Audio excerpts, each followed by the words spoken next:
Pour moi, cela a tourné au fiasco et j'en parlerai tout à l'heure, sans aborder, sans mettre en doute la crédibilité de la décision à intervenir. Je suis indigné, profondément indigné.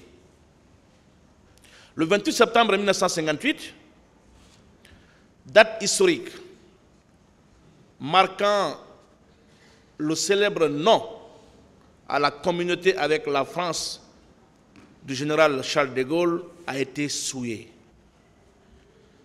Ce jour 28 septembre 2009, décrété exceptionnellement, chômé, férié et payé, pour rappeler la mémoire de nos pères fondateurs, n'a pas plu à certains. Cette date de fierté nationale, dont des Guinéens se sont glorifiés pendant des lustres, a été polluée par des compatriotes qui n'avaient pour seul but de falsifier notre belle histoire et obtenir à tout prix et par tous les moyens le départ du capitaine Moussa Dadis Camara du pouvoir. Ils l'ont fait pour avoir le pouvoir à tout prix. Et ils l'ont eu. Ils l'ont eu, ils en ont usé et abusé jusqu'au 5 septembre 2021.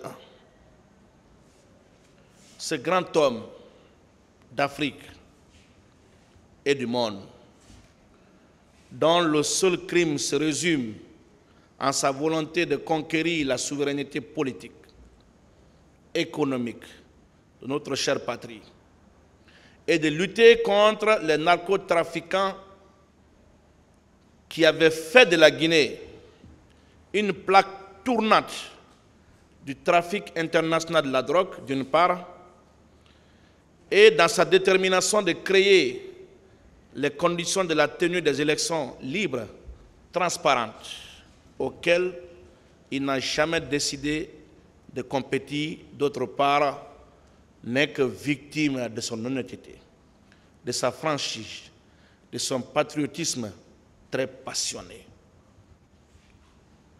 C'est malheureusement cet homme qui, pendant 13 ans, a revendiqué avec véhémence la tenue de ce procès pour venir livrer sa part de vérité et laver son honneur, qui sera arbitrairement arrêté, humilié, conduit sous forte escorte à la maison centrale de Conakry sans aucun titre de détention valable.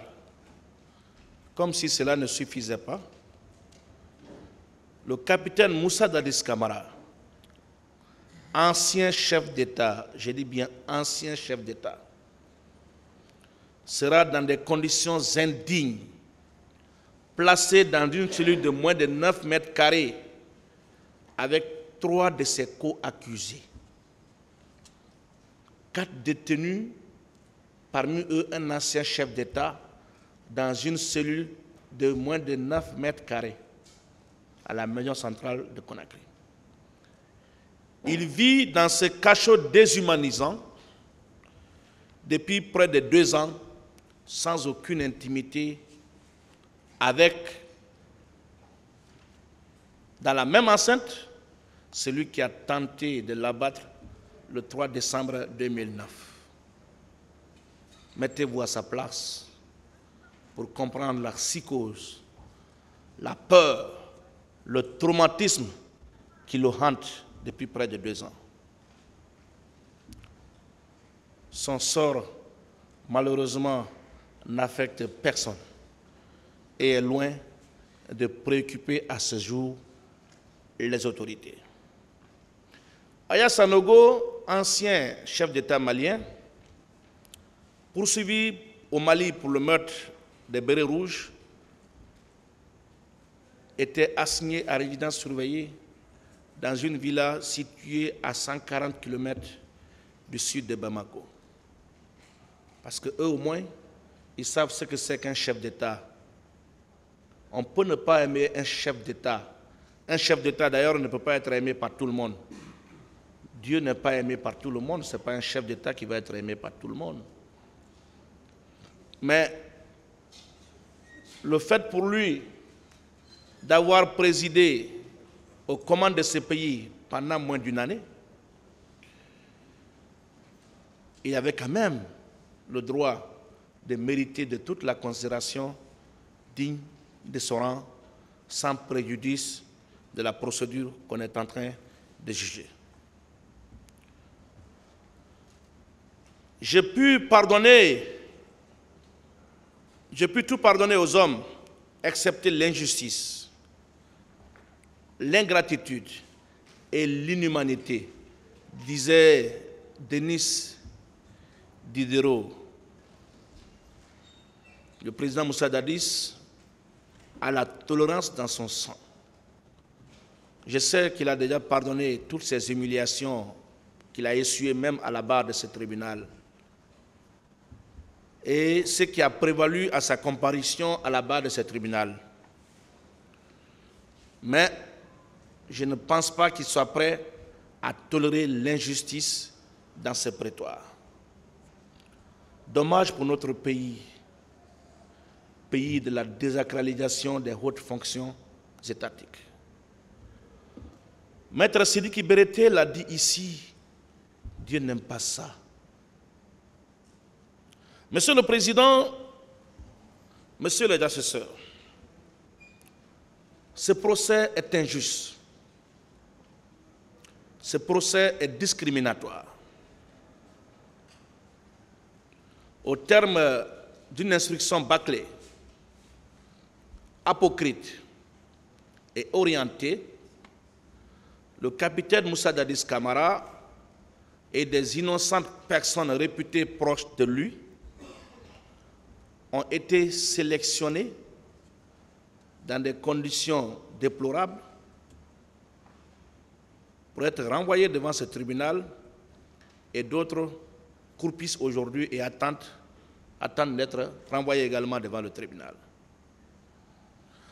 Au terme d'un réquisitoire saccadé, incongru,